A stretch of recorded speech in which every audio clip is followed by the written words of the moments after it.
I am truly delighted to be here in your midst to celebrate the 40th anniversary of the Institute of Defense Studies and Analysis.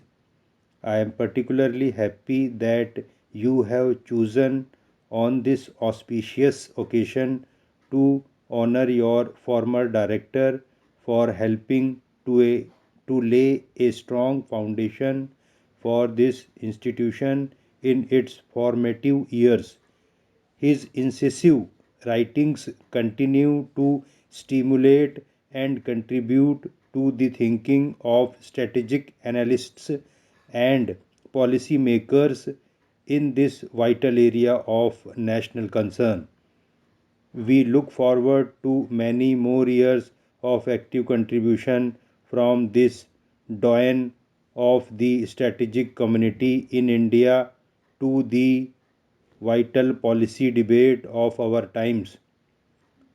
Over the years, he has pointed out in his writings the importance of making strategic choices that affect our national security and well being by careful weighing of costs and benefits without getting trapped in black and white views of the world, ignoring the shades in between in which the real world manifests itself.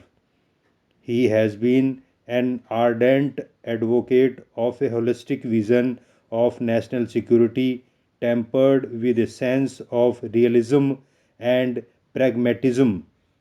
Let me therefore suggest that, in keeping with our known principle on the need for long term planning, we use this anniversary celebration to on strategic policy planning in general and on IDSA's contributions to this process in particular. On balance, I think it is fair to say that over the past 4 decades, IDSA has largely fulfilled its mission. While the existence of IDSA as one of our few strategic think tanks suggests a deeper need to create an adequately vibrant strategic community, this is perhaps a subject for study in its own right. Suffice here to say that I believe your institute has rendered great service, often in difficult circumstances, to promote strategic thinking, inform policy makers and the public at large, and to develop a community of strategic thinkers. I congratulate all those associated with this institute for contributing to strategic studies and institution building in a vital area of national concern.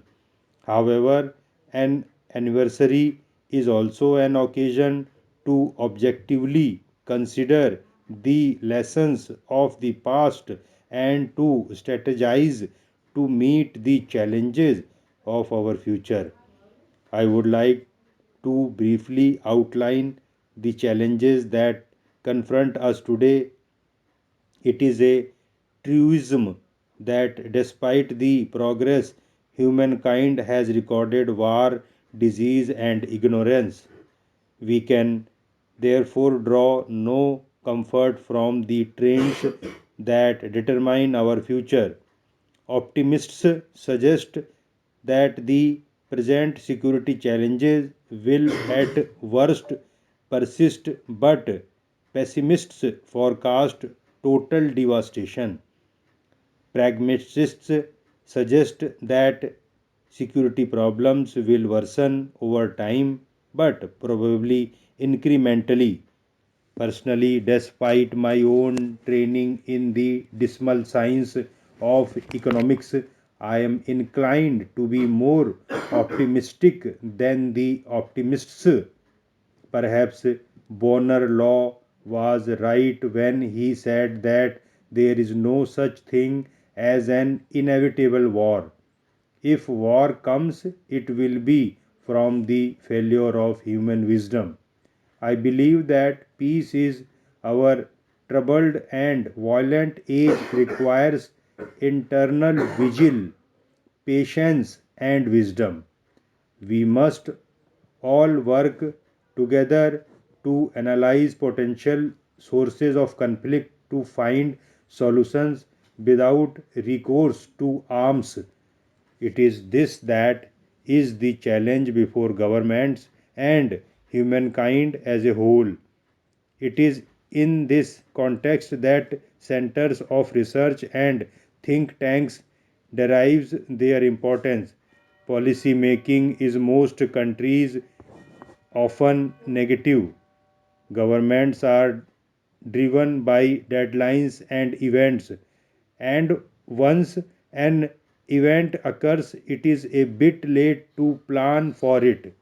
This is one reason why so many problems are difficult to resolve. Proactive planning is the goal of strategic thinkers worldwide, and this is where your community must step up efforts to identify problems, highlight trends, develop scenarios, and suggest policy options before crises overtake us. I have often said and felt that there is a dearth of long term planning. Of course, there is a saying of a very famous Cambridge economist, Lord Keynes, who said, in the long term, we are all dead. But I do believe that there is a need for long term planning.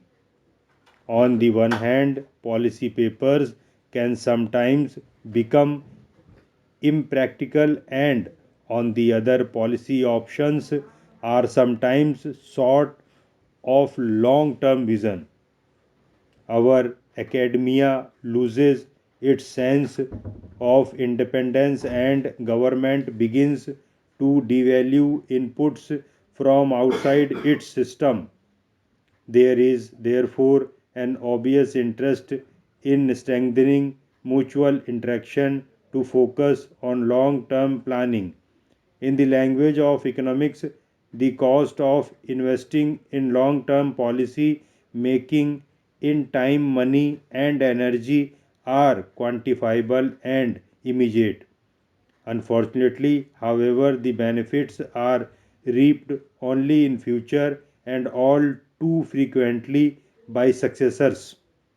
These benefits are also hard to qualify since a crisis averted does not register on the popular consciousness.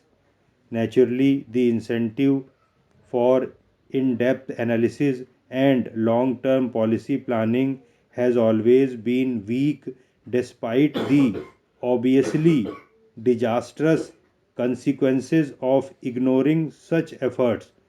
Having said that, let me elaborate my perspective of our security environment. There are those who define security solely in narrow of violent conflict as only